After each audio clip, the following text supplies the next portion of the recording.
አመሰግናለሁ።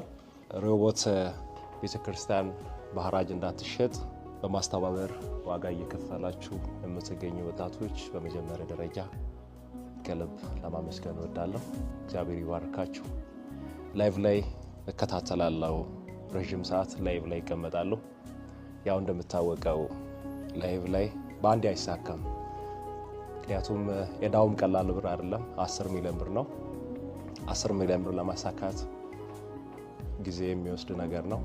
ይሄን ሁሉ ቻሌንጅ ተቋቁማችሁ ይሄን ሁሉ ዋጋ የምትከፍሉ መልካም ልብ፣ ቅን ልብ ያላችሁ ወንድሞቼ ከልብ ለማመስገን እወዳለሁ። በሁለተኛ ደረጃ እንግዲህ ክራይስት አርሚ ቤተክርስቲያን ቀላል ድጋፍ አይደለም ያደረገው። ሁሉም በዚህ ልክ ቢያስብ የሚያስተባብሩ ሰዎችም ላይቭ ላይ አይቆዩም።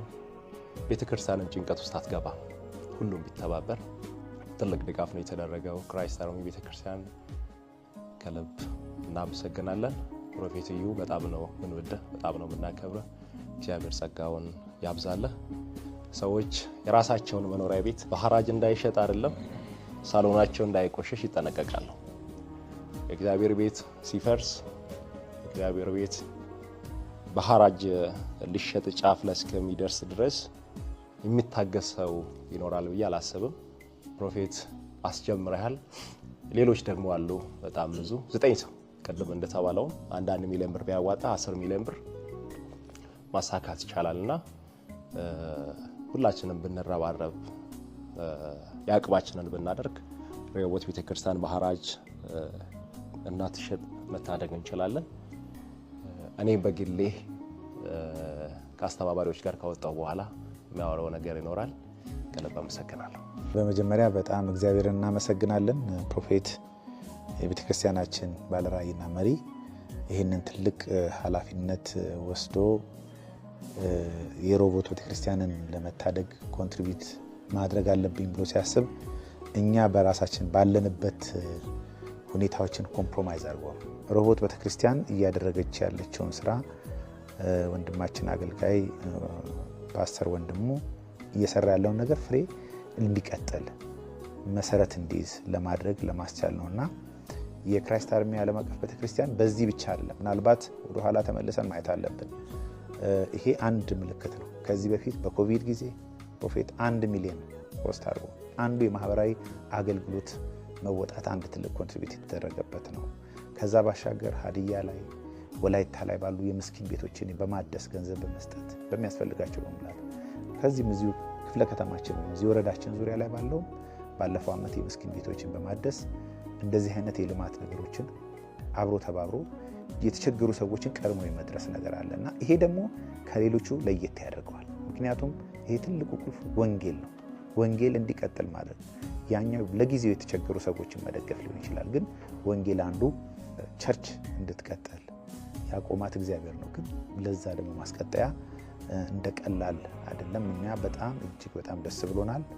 እናንተም በቀጣይም ቅድም ፕሮፌት እንዳነሳውም ቸርቿ ከእናንተ ጋር ተባብረን ያለውን ነገር የተጋገዘን የምንሰራበት ሁኔታዎች ይኖራሉ ብዬ አስባለሁ።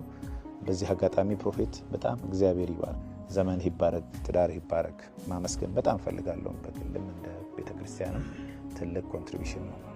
ዘመናችሁ ይባረክ። ታንኪዩ። በሚዲያ ላይ ስታስተባብሩ የነበራችሁ ሰዎች እግዚአብሔር ይባርካችሁ ለማለት እንወዳለን። የእግዚአብሔርን ቤት የሚሰሩ ሰዎች ብዙውን ጊዜ በብዛት አይደለም። ነህምያንም በመጽሐፍ ቅዱስ አይታችሁ እንደሆነ እሱ ከሱ ጀርባ ብዙ ሰዎች ሊኖሩ ይችላሉ። ነገር ግን እሱ የመጀመሪያው የእግዚአብሔር ቤት ቀናኢ ሆኖ በመነሳቱ የእግዚአብሔር ቤት ተሰርቷል። በመጽሐፍ ቅዱስም ታሪኩ እስካሁን ይኖራል። የተወሰኑ ሰዎች ናቸው ይህን የሚያደርጉት። ስለዚህ እናንተን የቀሰቀሳችሁ የእግዚአብሔር መንፈስ ቅዱስ የተባረከ ይሁን። ከስጋችሁ ሳይሆን የቀሰቀሳችሁ ያነሳሳችሁ የእግዚአብሔር መንፈስ ቅዱስ ነው። እሱ ደግሞ አስጀምሯችኋል፣ ያስጨርሳል።